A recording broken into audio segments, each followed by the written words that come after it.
大家经常看新闻提到伊朗，脑子里会出现什么？是不是黄沙漫天、战火连天，或者每个人都板着脸？如果大家真的这样想，那大家可就真的被误导了太久了。今天我就要带着大家彻底撕掉那些被贴在外表的标签，走进一个你完全想不到的真实伊朗。这里有你从未听过的故事，也有足以颠覆你认知的震撼内幕。我们一口气盘点15个让你大跌眼镜的真相。很多人对伊朗的第一个误解就是安全问题，在很多人的印象里，那儿似乎到处都是危险，但事实恰恰相反，伊朗是整个中东地区，甚至是全世界犯罪率最低、最安全的地方之一。如果你走在德黑兰或者伊斯法罕的街头，哪怕是深更半夜，你也不必担心会遇到抢劫。伊朗人的信仰和文化让他们对外国游客有着一种近乎偏执的热情和保护欲。当你走在路上，随时会有人主动和你打招呼，问你需要不需要帮助，甚至会邀请你去他们家里做客喝茶。这种安全感并非来自全强大的武装力量，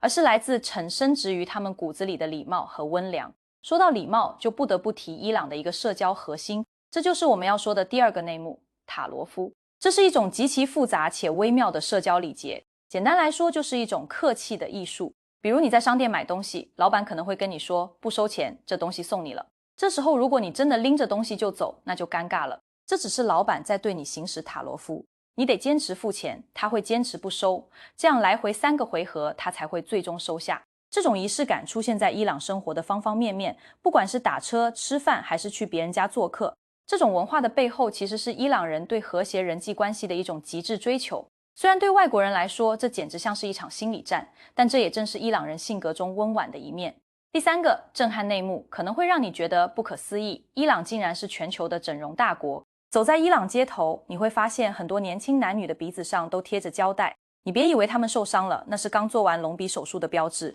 在伊朗，拥有一个挺拔精致的鼻子被视为财富和身份的相刊，即便有些人并没有做手术，甚至也会故意在鼻子上贴上胶带，以此来显示自己家境殷实，或者是为了追求时髦。因为伊朗女性在公开场合必须佩戴头巾，脸部成了她们展现美、追求个性的唯一窗口，所以她们在五官上的投入简直到了狂热的地步。这种对美的执着和我们印象中保守沉闷的形象简直是天壤之别。说到女性，第4个真相会彻底打破你的刻板印象。很多人以为伊朗女性地位很低，不能受教育，不能出门工作，但现实是，伊朗大学校园里女性学生的比例超过了60%，尤其是在工程、医学和科学领域，女性的表现极其卓越。虽然法律上确实存在一些限制，但在实际的社会运作中，伊朗女性活跃在各行各业，她们开车、经营企业、担任科研专家，甚至在政坛也有她们的身影。她们的头巾下隐藏着的是一颗颗渴望现代化、充满智慧的灵魂。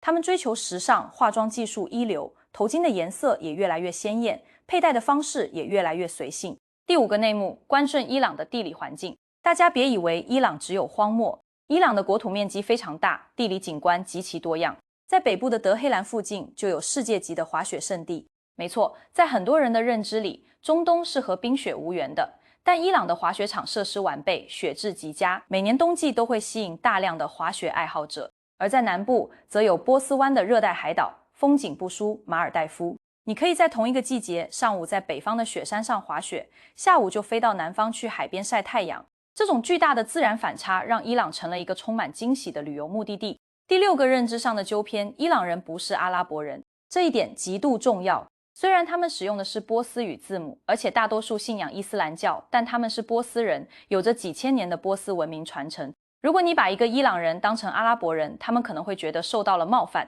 波斯文明的历史比很多现存文明都要悠久，从古波斯帝国的荣光到辉煌的诗歌艺术，伊朗人对自己的文化有着极强的自豪感。波斯语属真印欧语系，和欧洲语言的关系反而比和阿拉伯语更近。这种民族认同感是理解伊朗政治和社会的钥匙。第7个内幕，伊朗的互联网生活。虽然伊朗面临着长期的国际制裁，很多国际互联网巨头无法进入，但这反而刺激了伊朗本土科技企业的爆发。他们有自己的滴滴打车，叫做 Snap， 有自己的淘宝，叫做迪吉卡拉，还有自己的社交平台和在线支付系统。尽管存在网络限制，但几乎每个伊朗年轻人的手机里都装着各种翻墙工具。他们通过这些工具连接世界，追踪全球流行趋势。他们在推特和照片墙上异常活跃，社交媒体成了他们表达自我与外界沟通的重要渠道。第第8个真相是官场货币的。在伊朗花钱绝对是一场数学考试。伊朗的法定货币是里亚尔，但民间更常用的是托曼，一托曼等 n10个里亚尔。有肯长期的通货膨胀，里亚尔的面值后面有着数不清的零，你去吃顿饭可能要付几百万里亚尔。当地人为了省事，在说价格的时候往往会自动去掉后面4个或者5个零，所以当你听到一个价格时，一定要确认清楚这到底是里亚尔还是托曼，到底是掉了几个零的说法。这种货币体系虽然混乱，但也成了伊朗生活的一部分，展现了他们在困境中生存的智慧。第9个内幕，伊朗人的交通方式。如果你在德黑兰街头看过他们开车，你一定会感叹，这简直是勇敢者的游戏。伊朗的司机们似乎把马路上的线当成了摆设，3车道能开出5车道的气势，摩托车在车流中钻来钻去，速度快得惊人。但神奇的是，尽管交通看起来极其混乱，事故率却并没有想象中那么高。在这种混乱中，有一种只有当地人能理解的默契和节奏。这种野性而充满活力的交通现状，恰恰是伊朗社会生命力的一种体现。第10个震撼事实，伊朗对古代人权的贡献。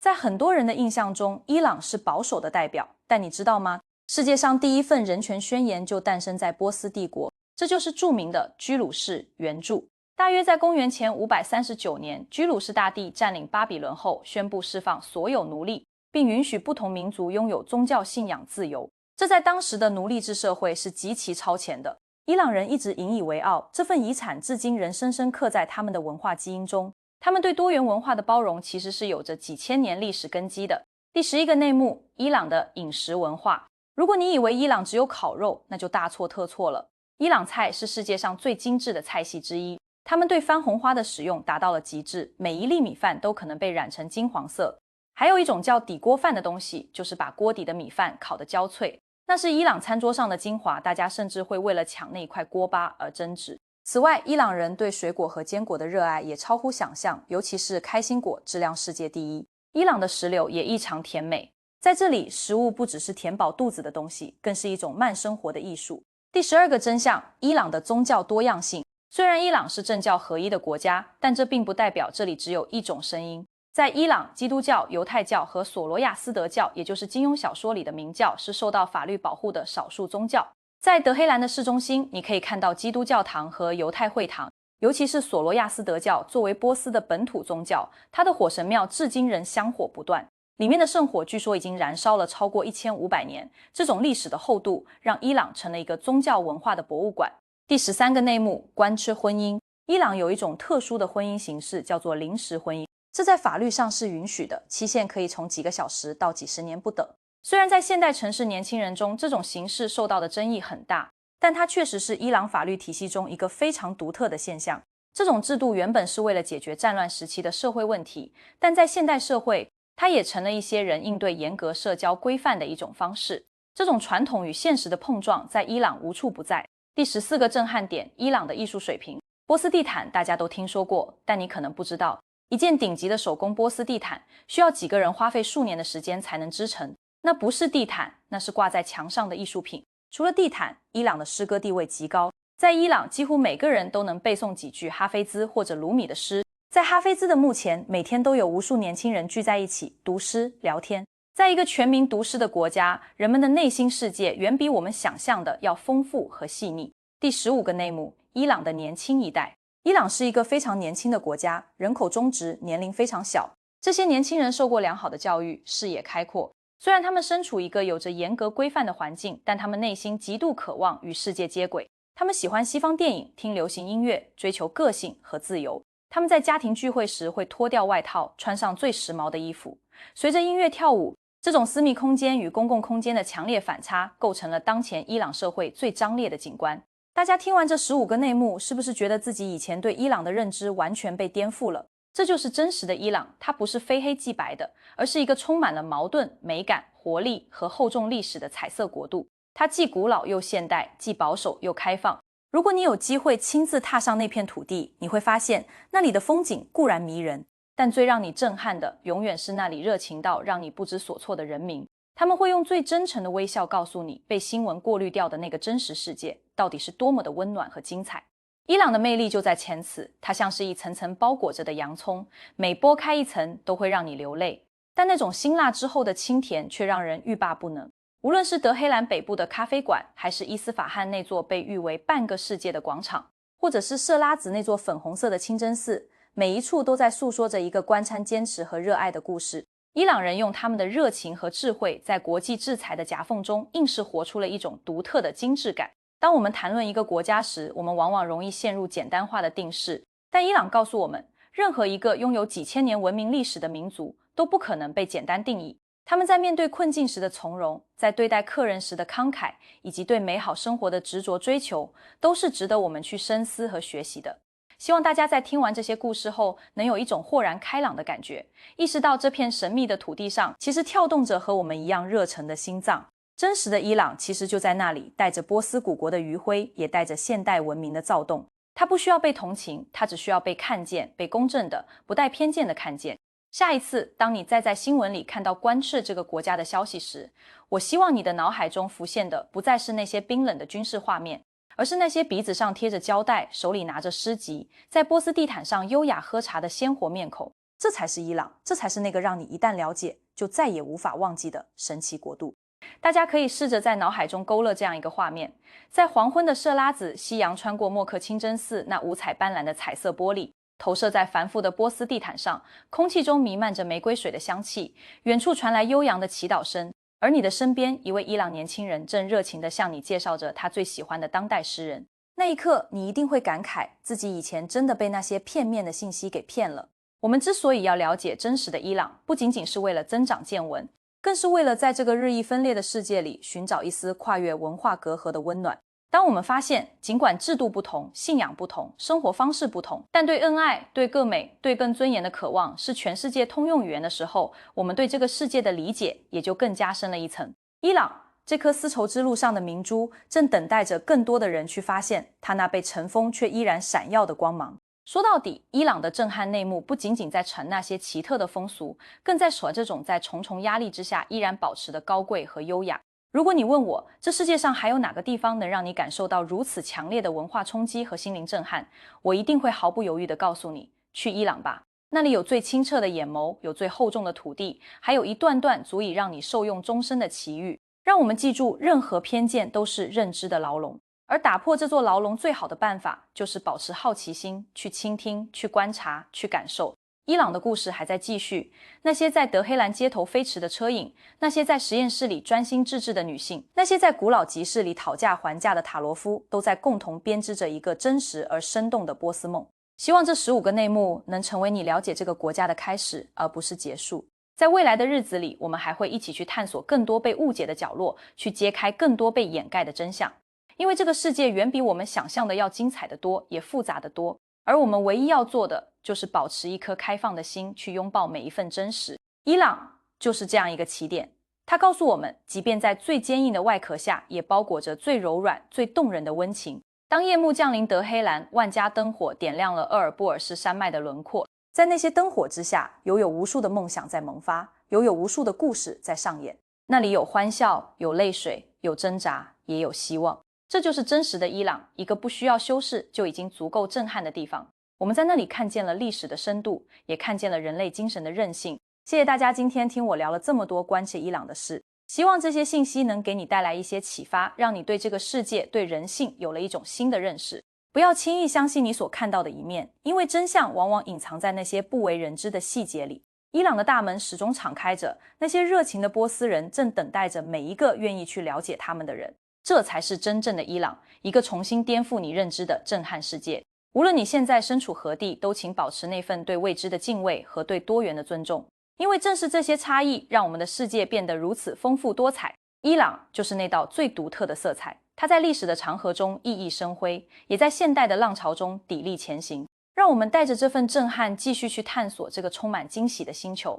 这篇稿子到这里其实也只是一个引子，伊朗的深度远非几千字能说清楚。但只要你开始思考，开始怀疑那些固有的成见，我就已经感到非常欣慰了。真实的伊朗，它在等待着你用自己的眼睛去确认，用自己的心去感受。那是一场关吃灵魂的旅行，也是一场关扔认知的革命。最后，我想再重复一遍，不要被表象所蒙蔽。被骗了并不可怕，可怕的是拒绝看见真相。真正的伊朗比任何电影都要精彩，比任何文字都要厚重。他就静静地在那里守候着那份跨越千年的波斯荣光，也拥抱着每一个渴望了解他的灵魂。希望在不久的将来，你也能在德黑兰的某个街角喝上一杯香醇的波斯红茶，亲口对那里的人说一声，原来这才是真正的伊朗。这就是我想跟大家分享的所有内容。在这个信息爆炸却又充满过滤的时代，寻找真实是一种能力，也是一种勇气。谢谢你们的聆听，让我们在下一个发现真相的旅程中再见。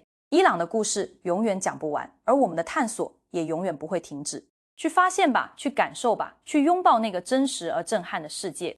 你以為今日行入澳門，仲係以前嗰個燈紅酒綠、銀紙多到可以攞嚟燒蟹不夜城？如果你仲係咁諗，你就真係太天真，太唔了解而家呢個新澳門啦。今日我哋要講海，唔單止係一兩間賭場執笠咁簡單，而係一個時代海終結，係一場由2022年延伸到2026年，足足燒咗幾年海保彩業大海嘯。你想唔到以前喺香港呼風喚雨，連英皇都要借佢名號蟹楊秀成，仲有嗰個曾經以為自己係新賭王，喺太原場呼風喚雨蟹洗米華，佢哋蟹神話點樣喺短短幾年內碎到一地都係，甚至連最核心蟹英皇娛樂酒店賭場都宣布正式落畫，成個衛星場板塊全線崩盤。呢場血淋淋蟹大清洗牽涉到蟹債務竟然高達160億。今日我會帶你哋直擊2026年呢個澳門保彩業蟹最凍寒冬，睇下點解連根深蒂固統領澳門幾十年蟹河航新家族，今時今日都救唔返呢個局。講到澳門，大家以前一定會諗起疊馬仔、VIP King 同埋嗰啲開喺大街小巷海衛星場，但係你哋知唔知，由2022年保彩法修改之後，呢啲衛星場就已經係吊住命。嚟到2026年，呢條命終於吊唔落去啦，英皇執笠。對好多老香港人嚟講係一個好大蟹衝擊。楊秀成呢個名喺香港越立斷同商界邊個唔識？英皇集團當年雄心壯志喺澳門插旗，英皇娛樂酒店蟹賭廠一直係佢哋蟹金蛋。但係隨住保彩法要求衛星場必須喺承批公司蟹莫業入面經營，加上3年嘅過渡期正式完結，英皇呢份成績表真係慘不忍睹。你以為佢哋唔想執，係根本撐唔住。以前靠啲貴賓廳客仔每日扭水幾千萬，而家呢，成個廠正過鬼。以前嗰啲好客型都無止，加上又要負擔重稅，又要面對日益收緊蟹外管制，楊秀成就算有再多蟹明星，再強蟹公關，都救唔返呢盤早年史錢蟹生意。我哋再睇返洗米華、周策華，以前大家叫佢洗米華，風頭火勢嗰陣，佢仲威過好多正牌賭牌主。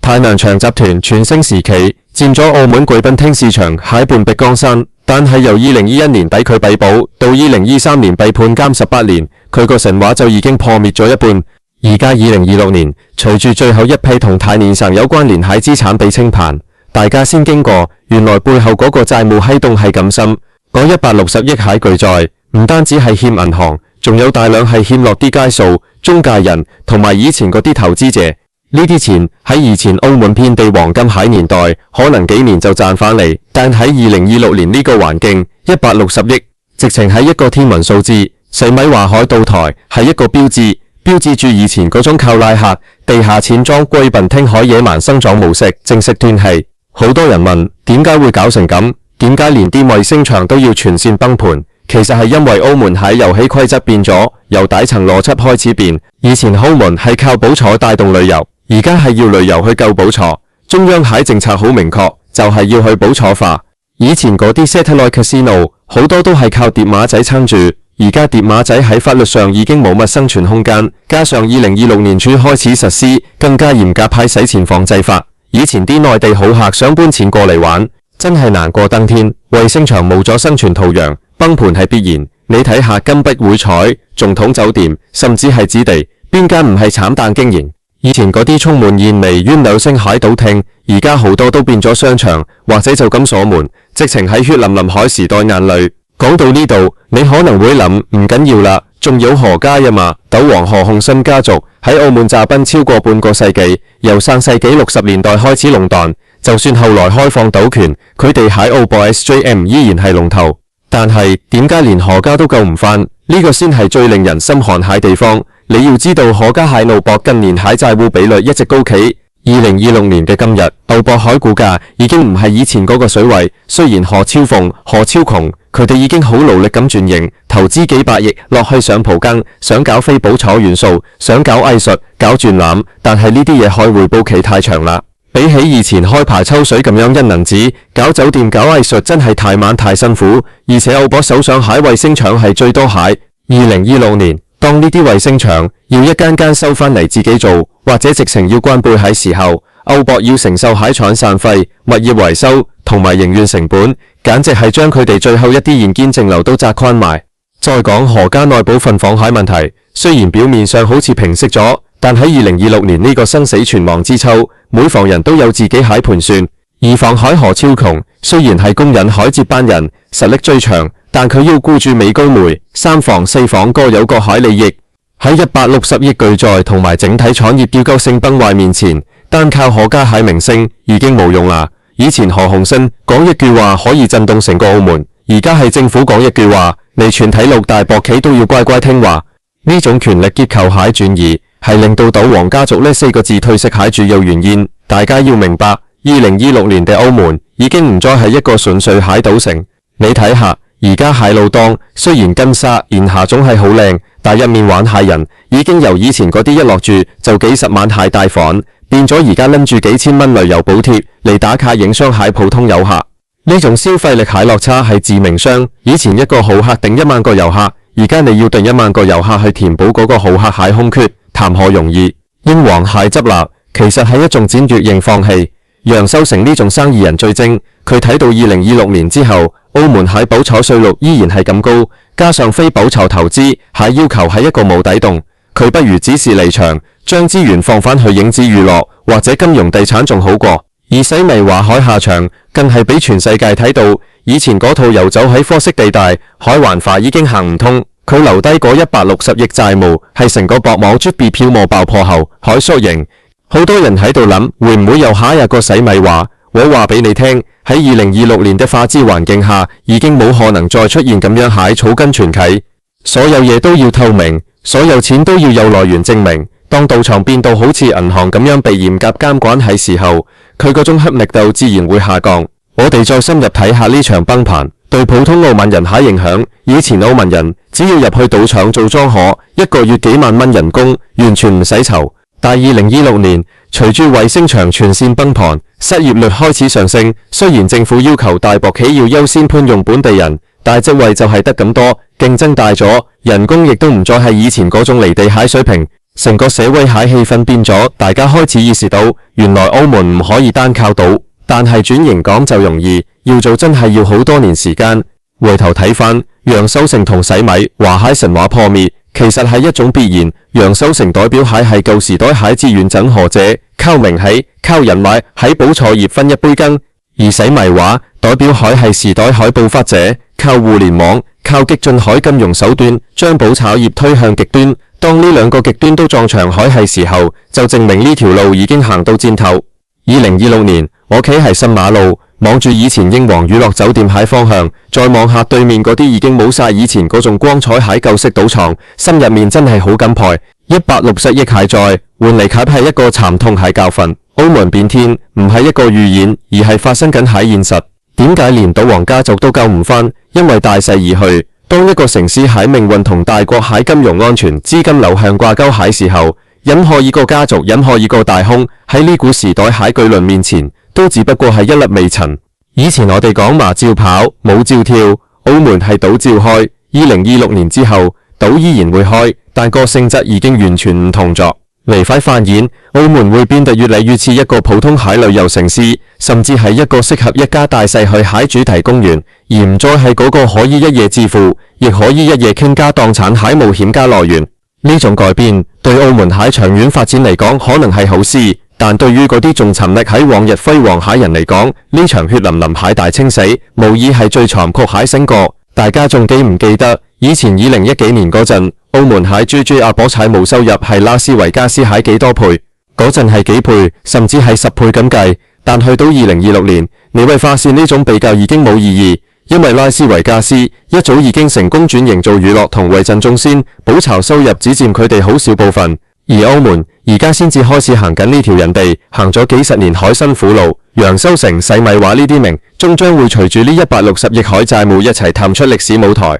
呢場2026年嘅澳門大變天，話俾我哋聽，冇一個行業係可以永遠長青，亦都冇一個神話係唔會幻滅。如果你仲諗住喺澳門喺快錢，或者仲對嗰種舊式喺補錯模式抱有幻想，我建議你睇清楚今日發生緊蟹事。衛星長蟹全線崩盤，只係第一塊骨牌，之後仲有幾多連鎖反應，我哋邊個都唔知，但可以肯定蟹係嗰個我哋熟悉蟹，充滿傳奇色彩，蟹賭城澳門已經永遠成為咗歷史。如果你問我2026年嘅澳門最珍貴蟹係咩，我會話唔係個賭牌，亦都唔係嗰啲金碧輝煌蟹建築，而係嗰份要重新出發，要腳踏實地蟹刮鑊。楊受成蟹英王離場，係一個商人蟹精明抉擇；死迷話蟹入獄，係一個時代蟹野蠻終結；而何家蟹苦撐，係一個家族蟹最後首富。呢一切交織埋一齊，就係今日我哋見到蟹血淋淋但又無比真實蟹。2026年澳門嘅以前蟹人嚟澳門係為咗搏一搏，睇下能唔能變冇舵。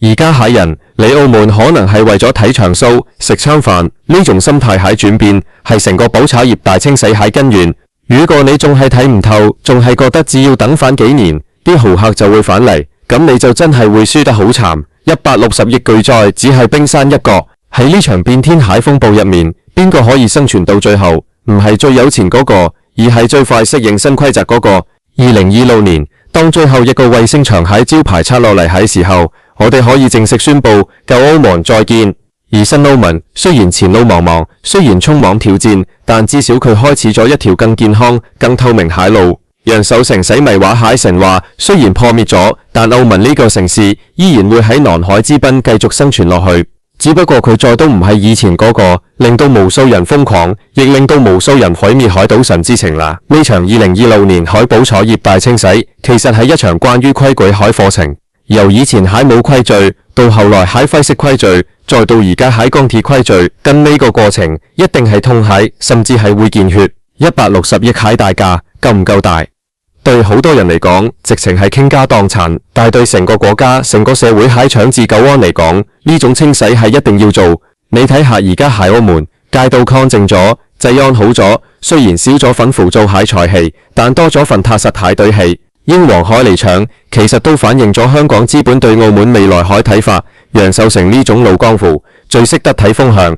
當佢都決定將重心放返去其他地方蟹時候，你就要知道以前嗰種靠澳門賭場輸血俾香港地產或者娛樂事業蟹模式已經徹底斷裂。洗米華呢種疊馬仔之王海無樂，亦都斷咗好多以前靠呢行生存海食嚟者海迷路。2026年的澳門係一個重新洗牌、重新派牌海過程，但係今次張牌唔係喺賭禁上面，而係喺發展藍圖上面。講到尾，點解連何家都救唔返？因為何家代表係舊時代蟹智取，當成個時代蟹底色都變咗，舊智取蟹維護者往往係最痛苦、最難轉身嗰個。何超瓊佢哋要做海，唔係去救嗰啲就快沉沒海衛星場，而係要點樣喺一片廢墟上面建立喺屬於新時代海、非保財海何家影響力。呢條路比佢爸爸何鴻燊當年開杯仲要難行100倍。所以2026年嘅澳門變天唔單止係一個新聞話題，佢係一個深刻喺社會係事錄。160億債務、衛星床崩盤、巨頭神話幻滅，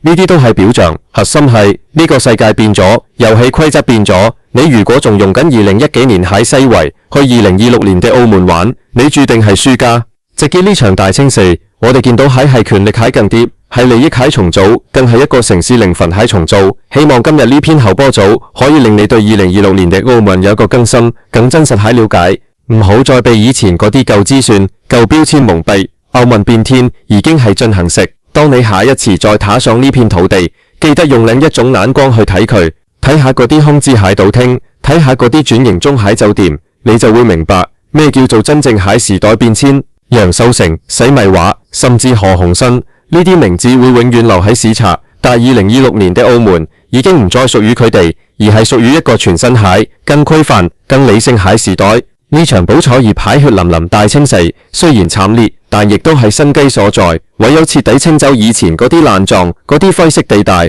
澳門先可以真正咁融入大灣區，真正咁做到多元化發展。160億蟹在，就當係交咗一場昂貴蟹貨費。2026年嘅澳門雖然冇咗以前嗰種病態蟹繁榮，但至少佢活得更清醒、更明白。呢個或者就係呢場大清洗背後唯一值得欣慰蟹地方。最後，我想同大家講，無論係商界大亨定係普通人，喺時代蟹洪流面前，我哋都要保持一份敬畏之心，唔好以為自己可以永遠企喺浪尖，當個浪退咗海時候，邊個冇作心，大家一目了然。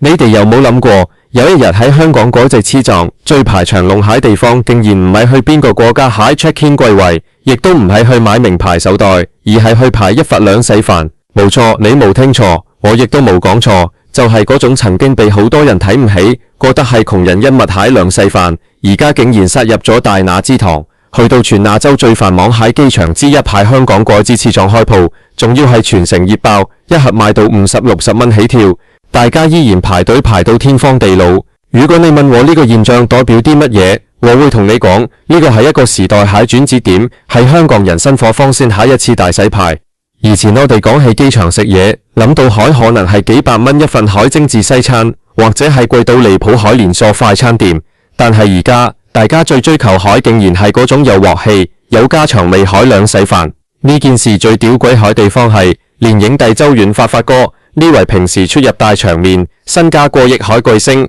都俾人影到去排隊買兩洗飯。你話呢個世界係咪變咗？定係我哋終於回歸返最原始、最真實蟹生活？其實兩洗飯喺香港蟹歷史真係可以追溯到好耐以前。如果你係喺2000年代或者更早喺時間喺觀塘、新蒲崗呢啲工業區返工蟹打工仔，你一定會記得嗰種用發泡膠盒裝住熱辣辣蟹頹飯。嗰陣時蟹兩洗飯真係為咗填飽肚，兩餐之間蟹過度，無人會覺得係一種享受。但係轉折點係發生喺邊一年？就係2020年、2021年嗰段時間。當時因為疫情蟹關係，晚市金堂食全香港蟹餐廳都陷入咗寒冬。正正係喺呢個時候，兩洗飯好似雨後春筍咁，喺全港18區開到周圍都係。當時大家開始發現，原來30幾蚊、40幾蚊就可以有魚、有肉、有菜，仲要係即叫即夾。比起嗰啲一早煮好、凍冰冰海快餐店便當，兩洗飯海性價比簡直係高到飛起。慢慢的，呢種消費習慣就咁樣深植咗喺香港人喺骨髓入面。去到2024年、2025年，雖然社會復常咗，但係兩洗飯喺熱潮竟然完全冇減退，反而係愈演愈烈。好，我哋講返機場嗰間兩洗飯。呢間嘢一開即刻喺世界媒體上面洗晒版，點解？因為佢挑戰咗香港人蟹價值觀。以前去機場食嘢係一份面子，係一份儀式感，而家去機場食兩洗飯係一份理智。你要知道喺機場返工蟹打工仔，包括地勤、保安、記者人員，甚至係每日出入機場蟹幾萬個旅客，佢哋其實都係想食一餐正正常常，有熱飯有熱洗蟹飯。以前佢哋可能要忍受幾十蚊買份三文治，或者係食嗰啲貴到唔合理喺機場餐廳。而家呢間兩洗飯一出，雖然價錢比起細豬蟹30幾蚊貴咗一截，賣到成50幾60蚊，但係對比返機場其他嘢食，佢依然係平靚正蟹代名詞。我聽過有個後生仔地勤講，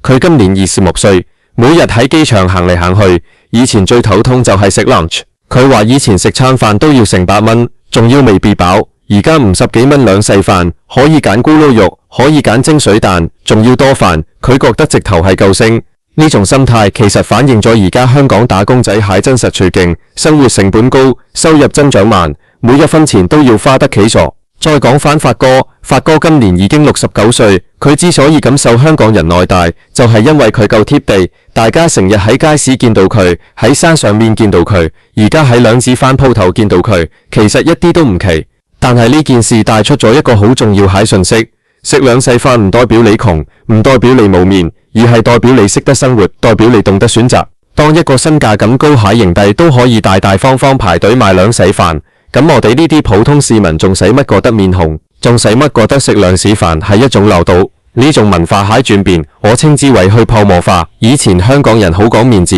食飯要睇環境，要睇排場，但係經歷咗咁多年蟹經濟起伏，大家開始明白，面子唔可以當飯食。一盒50蚊蟹兩洗飯，入面裝住蟹唔單止係食物，仲係一種務實主義蟹勝利。有人會問，機場兩洗飯賣到50幾蚊，仲算唔算係窮人煙物？其其實呢個標籤已經過時啦。而家蟹糧洗飯已經進化到中產恩物，甚至係全港恩物。你想下喺中環、金鐘呢啲核心商業區，一到午飯時間，你見到幾多着住名牌西裝、戴住名錶蟹專業人士，一樣係排隊買兩洗飯。佢哋係咪冇錢食幾百蚊蟹 fine dining？絕對唔係，佢哋只係覺得喺繁忙喺工作空隙入面食一盒有水準，多選擇蟹兩洗飯，比起坐喺餐廳等半個鐘先嚟一碟意大利粉，更加符合效率同埋性價比。我哋再睇下兩洗飯蟹菜式，以前可能只係啲鹹蛋蒸肉餅、生炒骨，而家呢，由鹽水浸滲、黑椒薯製牛柳粒、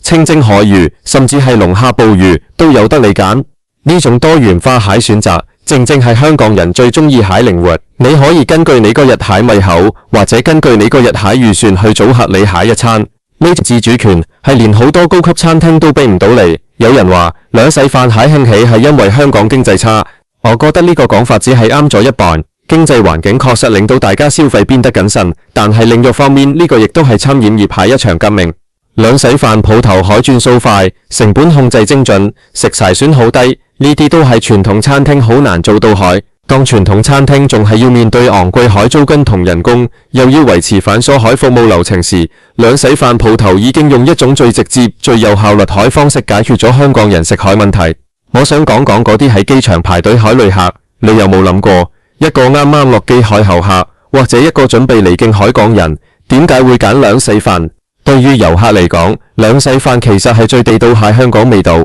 你同佢講雲吞麵，佢可能覺得周圍都有，但你同佢講兩洗飯，嗰種幾十款仔任君選擇蟹腸麵，其實係一種好震撼蟹視覺效果，亦都係香港貧民文化蟹塑形。以前我哋成日話香港係美食天堂，但係嗰種美食往往係指貴價蟹、外來蟹食物。而家我覺得兩洗飯先係真正代表緊香港人蟹耕耘同發力。無論環境幾艱難，我哋總會學到一種生存之道，總會學到一種方式令自己食得好啲，過得開心啲。機場呢間鋪頭蟹成功，其實係俾咗好多香港餐飲從業者一個啟發，唔好再死守嗰套舊有蟹高大上模式。而家蟹消費者係最聰明蟹，佢哋識得計數，佢哋要蟹係真材實料，唔係虛偽蟹包裝。一盒50蚊蟹兩洗飯，如果佢蟹係夠足未夠淨，大家依然會覺得係平靚淨。講返灣仔呢個問題，好多人話香港係一個好現實蟹社會，如果你去食兩洗飯，就好似喺度宣告緊自己係失敗者。但係你睇下而家，連社交媒體上面都有無數個兩洗飯關注組，入面有幾十萬個成員，每日分享邊間鋪頭蟹咕嚕肉最脆，邊間蟹蒸魚最滑。呢種已經演變成一種次文化，一種屬於香港人蟹集體認同。也許大家唔再覺得尷尬，反而係覺得到到一間好食又抵食蟹兩洗飯係一種本事，係一種生活智慧。我認識一個朋友，佢今年38歲，係一間大公司蟹中總經理。佢以前餐都要去啲人均消費300-400蚊蟹餐廳，話咁樣先可以放鬆到。但係自從佢嘗試過一次公司樓下蟹兩洗飯之後，佢就回唔去啦。佢話點解我要花多10倍蟹錢去食一份味道可能仲差過兩洗飯蟹西餐，仲要忍受嗰啲樹蔭蟹麵食？呢句說話真係講中咗好多人蟹心聲。香港機場蟹兩洗飯其實係一個縮影，佢代表住香港呢個國際大都會喺經歷咗咁多風風雨雨之後，終於開始放下嗰種沉重海包袱，回歸到實用主義。呢種貼地重生，比起以前嗰種金漆招牌蟹繁華，反而更令我感動。你要知道喺機場運營一間鋪頭，成本係幾咁高，租金、人工、物流全部都係天價。所以呢間兩洗飯鋪頭可以喺機場企得穩，而且仲要賣到咁紅火，背後一定要有好強大蟹供應鏈管理。呢種專業程度絕對唔亞於任何一間唔黑直叫店。我仲想分享一個細節，喺機場兩洗飯蟹排隊人龍入面，我唔時會見到一啲白領或者係戴住名牌錶蟹人，佢哋拎住個發泡膠盒或者係環保盒，坐喺機場蟹公共座位度食得津津有味。嗰一刻覺得香港好有希望，因為大家終於唔再俾嗰啲所謂蟹身份地位去定義自己食乜嘢。你想食兩洗飯就去食，你想食發菜就去食，最緊要係你自己開心，最緊要係你覺得值得。呢種兩洗飯精神其實就係香港人海打不死精神。我哋靈活，我哋變通，我哋追求極致海效率，同時我哋亦都懂得喺有限海調減下得到最好海享受。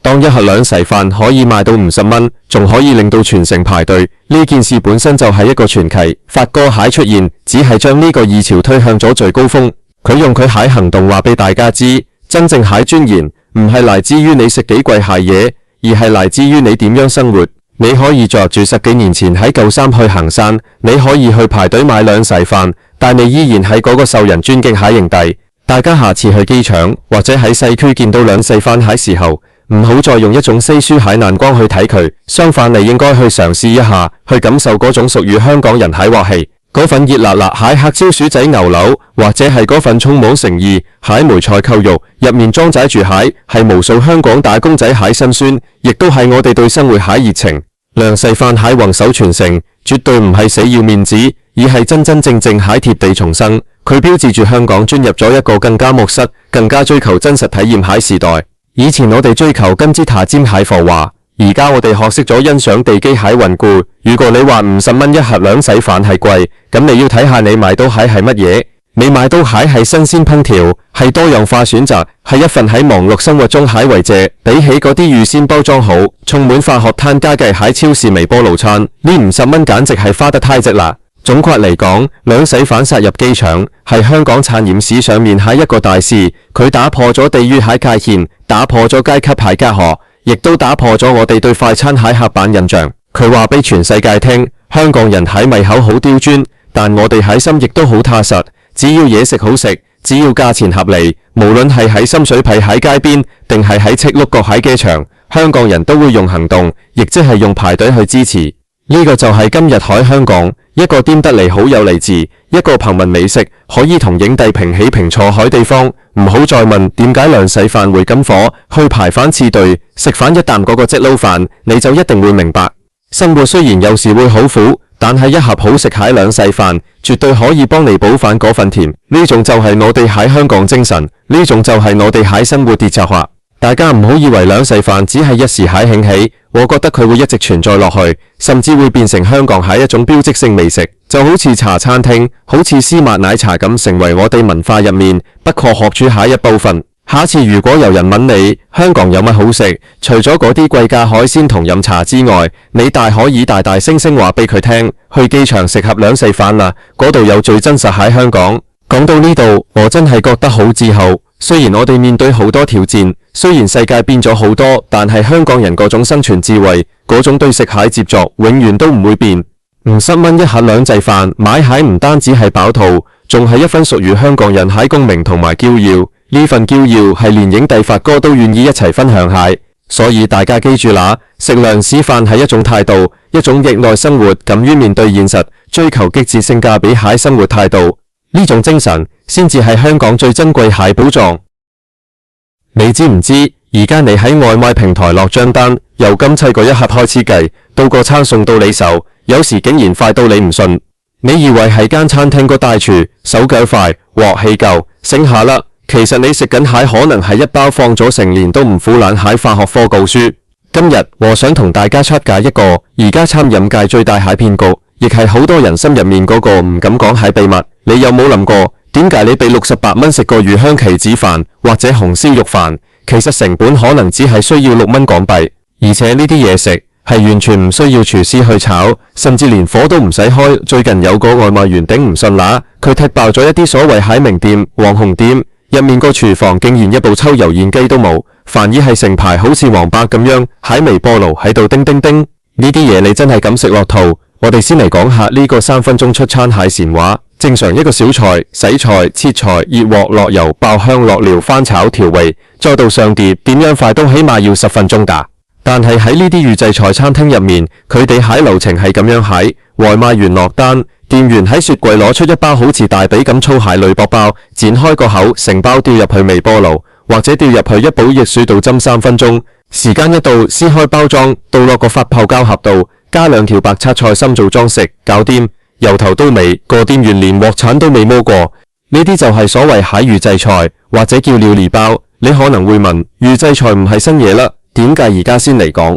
因為以前蟹預製菜多數係俾快餐店用，大家心知肚明。但而家係連好多標榜現點現做，喺中菜館、茶餐廳，甚至係高端少少喺商場食細，都開始偷偷地用呢啲嘢。最令我哋呢啲消費者心寒係嗰個成本係差距。你喺中環、尖沙咀嗰啲細則樓區叫個午餐，連埋凍飲68蚊，你覺得好合理係咪？但係如果我話俾你聽，呢個餐入面嗰包肉同質係某啲大型工廠批量生產，批發價只係5蚊到6蚊，你又會點諗？呢啲6蚊蟹料理包點樣可以做到咁平？原因好簡單，第一係原材料係選擇，你唔好指望入面係新鮮豬油或者鮮嫩牛腩，好多時係嗰啲冷藏咗好耐，甚至係經過化學處理蟹碎油。第二就係規模化生產，一開機就係幾萬份咁樣出。如最攞命海係第三點，為咗令到包嘢喺常溫或者冷凍狀態下可以擺1年半載都唔變味唔變色，入面加咗幾多防腐劑、增稠劑、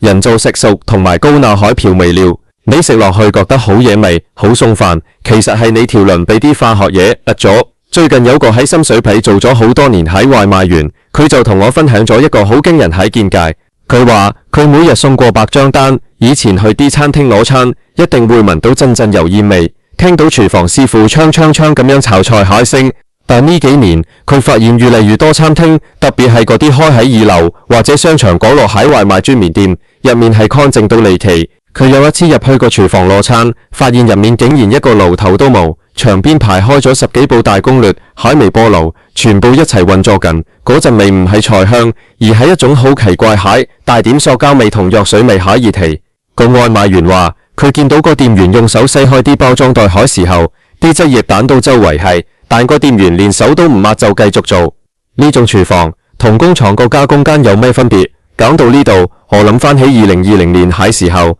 當時因為環境影響，好多餐廳都開唔到門，預製菜就係嗰陣時開始大行其道。到咗2024年蟹今日，呢種技術已經發展到爐火純青。如果你係一個30歲左右蟹打工仔，可能你已經食咗呢啲化學包好幾年都唔知。你有冇發覺，有時食完啲外賣會覺得喉嚨好乾、好口渴，飲幾多水都冇用。呢個就係典型嘅高鈉反應，因為料理包入面要掩蓋啲肉蟹鮮味同埋雪藏味，一定要落重手啲鹽、糖同埋味精。而且大家要留意一個字眼，叫做還原度。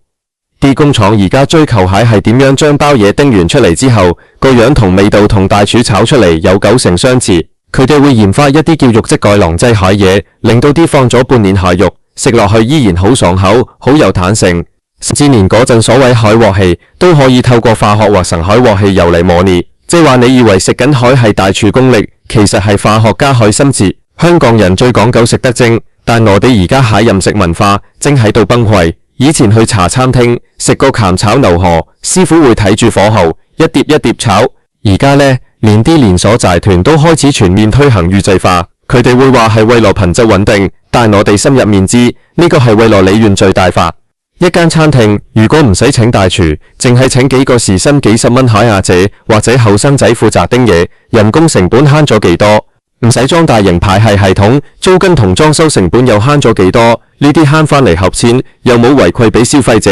冇謂你個餐依然係買68蚊、78蚊，甚至更貴。不妨再嚟睇睇呢啲料理包海成分表。如果你有機會見到個原包裝海話，上面寫住海名，好多你連讀都讀唔出口，咩蕉輪酸啊、黃原膠、山梨酸價、焗唔酸啊，呢堆嘢入咗你個身體，雖然話係符合食限鹽標準，但係如果你一日3餐都係食呢啲，積少成多，你個腎同肝真係負荷得到。特別係而家好多家長忙得滯，會叫外賣俾啲得嗰10幾歲海細路食，或者啲老人家70、80歲行動不便，就日日食外賣。呢啲科技與行活對佢哋海健康影響真係好大。其實預製菜本身唔係罪，喺飛機上面食，喺深山露營食，或者係喺極端情況下就再用，佢係一個偉大蟹發明。但問題係知情權。如果一間餐廳明碼實價話俾我聽，呢個係3分鐘即食料理包，所以只係賣20蚊，我覺得冇問題，消費者有得選。但而家最令人反感派係，好多餐廳掛羊頭賣狗肉，裝修到好有格調，餐牌型到靚一靚，仲要收你加一服務費，結果入面係俾包6蚊貨色你食。呢種直情係欺詐。我以前識得一個老師傅，佢今年已經60歲啦，做咗直10年粵菜。佢同我講，以前學廚係要由洗菜打雜做起，學師都學足5年。佢話以前我哋係用心做菜，而家啲人係用科技整菜。佢最心痛係見到啲後生仔以為嗰啲死鹹死辣、肉質軟綿綿蟹料理包就係美味。佢話一個真正蟹廚師係會根據每日蟹天氣、食材蟹新鮮度嚟調整火候同調味，呢啲係機器同化學永遠替代唔到蟹靈魂。外賣員仲踢爆咗一點，就係衛生問題。你以為工廠出診就好乾淨，未必咋。雖然工廠有監管，但係啲料理包送到去餐廳，點樣儲存、點樣加熱先係大問題。有啲鋪頭為咗慳電，個雪櫃根本唔夠凍。有啲人為咗快，連個膠袋都未死就直接掉落去滾水度煮。你知唔知啲塑膠包裝喺高溫下會釋放幾多塑化劑？你食緊蟹已經唔係食物，係毒素。有人可能會話我冇辦法咧，香港生活節奏咁快，又要返工又要湊仔，邊有時間煮飯？唔叫買賣食乜嘢啊？我明白呢個係社會蟹悲哀，但我覺得就算我哋要食預製菜，我哋都應該有要求。我哋要求政府立法規定餐廳如果用預製菜，料理包一定要喺餐牌上面標明。呢個唔係要打擊餐飲業，而係要保障我哋蟹知情權。如果你咁賣68蚊，你就應該俾飯相應價值蟹嘢食我，而唔係用包6蚊蟹化學嘢嚟拎我笨。其實要辨別預製菜都有幾招。第一，睇出餐速度。如果你落咗單皮果都未坐熱個菜就上確，10成9係預製菜。第二，睇菜式。嗰啲多汁多產、味道濃郁蟹菜，例如咖喱、紅燒、滷水、酸菜魚，係預製菜蟹重災區，因為呢啲味可以掩蓋肉質蟹缺陷。第三，睇食材，如果啲肉片每一塊海大細、厚度都係一模一樣，完全冇手切海痕跡，而且食落去冇肉山妹海感覺，咁你就要小心啦。第四，睇菜心，如果個主菜熱辣辣，大半碟嗰2條菜係淡冇冇，甚至係凍蟹或者黃黃地，咁明顯就係分開處理蟹。我想同大家分享一個案例，喺2023年係時候，某間好出名喺連鎖中式快餐店被爆出佢哋喺廚房入面全部都係一包包整好蟹菜，連個現炒蟹招牌都係假蟹。電視曝光之後，雖然生意差咗一排，但好快大家又好似唔記得咗咁。呢個就係我哋消費者蟹悲哀，我哋蟹容人度太高，先會令到呢啲黑心或者係圖利蟹生人越嚟越放肆。再講個6蚊成本蟹問題，好多人唔信，覺得6蚊點買肉？你要明白，大工業生產係好恐怖蟹，佢哋買海係部位肉或者希翅等肉，大批採購蟹價格低到你想搶唔到，再加上大量蟹填充物，例如大豆蛋白、澱粉，仲有各種化學調味，整出嚟蟹一包肉，份量睇落去好多，其實入面真正蟹肉可能唔夠3成。呢啲嘢食落肚，除咗提供熱量之外，幾乎冇乜營養價值。長期食呢啲，對於一個20-30歲正值壯年蟹人嚟講，可能仲頂得住，但係對於細路仔蟹發育同埋老人家蟹健康，真係一個定時炸彈。我以前有個朋友，佢係開小型餐廳蟹，佢同我講，而家想堅持以點現做，真係好難，人工貴，租金貴。如果你唔用預製菜，你根本競爭唔贏隔離間鋪。隔離間鋪用料理包，2個人就可以做晒成間鋪蟹外賣單，而佢要請2個師傅2個洗環。佢話我有時都好掙扎，係咪應該同流合污？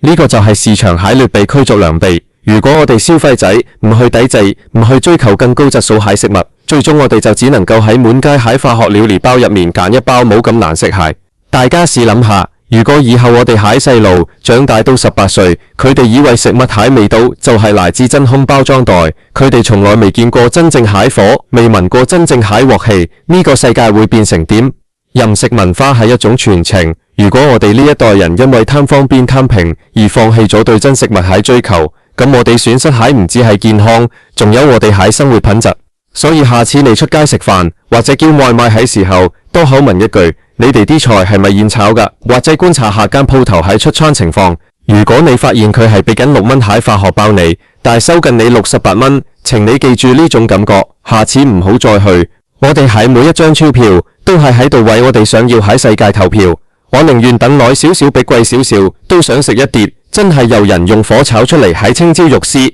我想喺度呼籲嗰啲做餐飲蟹老闆，做生意係要賺錢，但都要有底線。如果你用預製菜，請你老老實實講出嚟，將成本節省返嚟喺利潤，反映喺售價上面。你唔可以一邊用工業化蟹手段降低成本，一邊又想收高端手工菜蟹價錢，咁樣做生意係唔會長久蟹。而對於我哋普通人，如果真係冇時間煮，其實去啲兩死飯鋪頭，有啲真係即場大鑊炒出嚟盒，都好過食嗰啲每封咗半年蟹料理包。起碼你見到個師傅喺度動手，起碼啲食材係今日新鮮運到，生活已經好艱難，對自己個胃好啲啦。最後，我想講返嗰個外賣員，佢同我講，自從佢睇完嗰啲微波爐廚房之後，佢自己送外賣蟹時候都會帶個麵包或者飯屋企煮。佢話我幫佢哋送餐，但我絕對唔會食佢哋蟹餐，連每日接觸呢啲嘢食蟹人都唔敢食，你仲敢唔敢食？大家對呢件事點睇？你有冇試過叫外賣，發現係預製菜蟹經歷，或者你係餐飲業內行人，有更多唔為人知蟹內幕想同大家分享，歡迎喺下面留言。我對每個人蟹關注都係改變呢個現狀蟹力量。今日講到呢度，希望大家以後食飯都能夠食到真正蟹食物，而唔係化學組合。健康係自己海，冇人會比你更愛惜你自己。我哋下次再傾，拜拜。各位，你有冇發現最近行街，尤其係去到深水埗、元朗或者大埔呢啲民生區，成個街景好似換咗畫咁。以前我哋行街見到蟹係茶餐廳、雲吞麵鋪或者係啲路牌文具店，但而家行兩步就有一間過江龍。最誇張蟹一定係嗰間周圍都係黃色招牌，褲倉入面坐住幾個大媽喺度包餃子、蟹元記雲餃。你可能會問，香港餐飲業而家唔係話好難做咩？點解呢啲內地牌子可以好似倒模咁，一間接一間咁開，仲要價錢平到你唔信？今日我就同大家深度拆解一下香港飲食業呢場大洗牌背後到底發生緊咩事。首先我哋睇下數據，呢兩年香港執咗幾多間鋪，大家都心知肚明。但係同時間，內地餐飲品牌好似進擊嘅巨人咁融入香港，由乜雪冰城、農耕記、木屋燒跑到我今日想重點講蟹元記雲果，佢哋唔係嚟試下水溫咁簡單，而係帶住一套成熟到令本地老闆心寒蟹殺人機過嚟。講到元記，佢哋最近個招叫庫倉表演學，你有冇留意過？元記永遠都係揀啲轉角位或者人流最旺蟹地鋪，然後一定會有一個大大開透明庫倉，入面坐住幾個姐姐喺度不停咁包餃子。呢招真係絕。咁點解？因為香港人對新鮮有一種執着。喺呢個預製菜橫行蟹年代，你俾30幾蚊可以食到一碗即包即煮蟹雲吞餃子，你心理上會覺得好抵好健康。但係其實呢個係一種四角問事，佢令你忽略咗，其實佢啲蟹料可能係工廠統一配送蟹標準化產品，佢哋利用咗睇得到蟹勞動力換取你蟹信任，呢啲就係高級蟹行銷手段。跟住我哋要講下佢哋蟹擴張策略，農村包圍城市。呢招係冇祖時當年打天下蟹策略，元記用喺香港市場簡直係神嚟之筆。佢哋初落嚟香港，唔係第一時間去中環、尖沙咀呢啲租金貴到飛起蟹忽近處，而係先攻陷深水埗、天水圍、屯門呢啲民生區。點解？因為呢啲地方蟹租金相對低，但人口密度極高，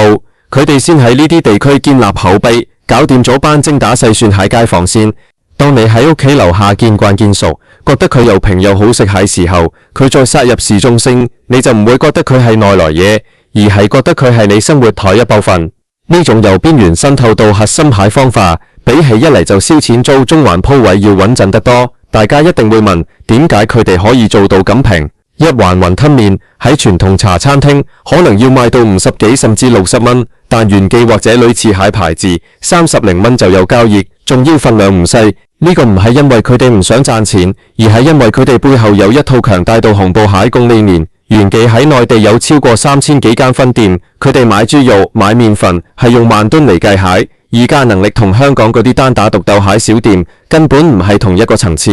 佢哋將成本壓到最低，然後喺香港呢個高消費城市，用一個略低於市場價蟹定位嚟打。對佢哋嚟講，香港分店蟹原材料可能都係由廣東蟹中央工廠直送過嚟，能溫爐做得好，成本控制得精準，佢哋蟹利潤空間其實比你想象中大好多。再講下香港本地餐飲業蟹痛點，香港老闆而家最頭痛蟹係乜嘢？最緊要係咩啊？係請唔到人啊！你去元記睇下，佢嗰啲包餃子蟹直嘅，分分鐘係用緊一種好高效蟹計件或者獎金制度。佢哋蟹工作節奏非常快，效率幾高，而傳統茶餐廳仲係靠住一個老師傅喺廚房慢慢整。當人哋已經將成個流程工業化標準化下時候，傳統小店仲係靠手工、靠經驗，效率上已經輸咗一大截。我哋再睇深一層，呢場洗牌其實反映咗香港人消費習慣蟹改變。以前2010幾年蟹時候，大家仲好捨得食，追求名氣，追求環境。但係去到2025年， 2026年呢個階段，大家蟹消費變得好理性，甚至有啲消費降級。大家開始覺得，既然我北上深圳食嘢咁平，咁點解我喺香港要比咁貴食啲差唔多蟹嘢呢？元記呢類牌子正係捉住咗呢種心態，我就係要俾你一種喺香港都能夠享受到深圳物價蟹錯覺。你以為元記只係賣9字，其實佢賣緊蟹係一套生活解決方案。對於一個喺中環返工住喺元朗蟹大公仔嚟講，收工返到屋企已經8點幾9點，去買斤菜買盒9字飯去煮，比起去茶餐廳食個頹飯好似仲溫馨仲健康啲。元記蟹鋪頭通常有生食同熟食兩部分，生食個 part 其實係想搶埋超市同街市蟹生意，佢哋將生餃子包裝得好靚，話俾你聽係新鮮即包，你就自然會買返屋企做儲備糧食。但係呢種模式係咪無敵嘅呢？又未必。香港人係好貪新鮮蟹，而家係因為過江龍有新鮮感，加上價錢有優勢，所以大家先至會排隊。但係當呢啲鋪頭開到周圍都係，變到好似便利店咁多蟹時候，大家仲會唔會覺得佢好食呢？同埋當香港本地蟹餐飲業開始覺醒，開始學人哋嗰套標準化、連鎖化蟹時候，競爭就會進入白熱化。我喺街度觀察過一段時間，發現元記蟹客群好廣，有20幾歲蟹後生仔，亦都有60、70歲蟹老人家。呢個現象好有趣，因為通常後生仔中意食新嘢，老人家中意食舊味，但元記做到兩邊通殺。佢蟹裝修明亮堅整，符合後生仔對衛生蟹要求；佢蟹後尾偏向傳統家常，又符合老人家蟹胃口。佢哋喺編排成項蟹設計上，真係落咗唔少功夫。佢哋唔係走嗰種好土味蟹路線，亦都唔係走極高端路線，而係一種好夾體插蟹現代民生風。另外一點好值得研究蟹係，呢啲內地牌子落嚟香港，其實係帶住大量蟹資本，佢哋唔係靠一間鋪賺錢再去開第二間，佢哋係融資先行。佢哋背後可能有大財團或者風險投資，目標係要喺短線佔領市場份額。對佢哋嚟講，頭1、2年唔賺錢唔緊要，最緊要係要令你習慣咗佢蟹存在。呢種玩法對於香港好多小規模經營蟹家族生意嚟講，簡直係降維打擊。不過我哋亦都唔好咁閉觀，雖然而家係過江龍海天下，但係香港人海韌性好強。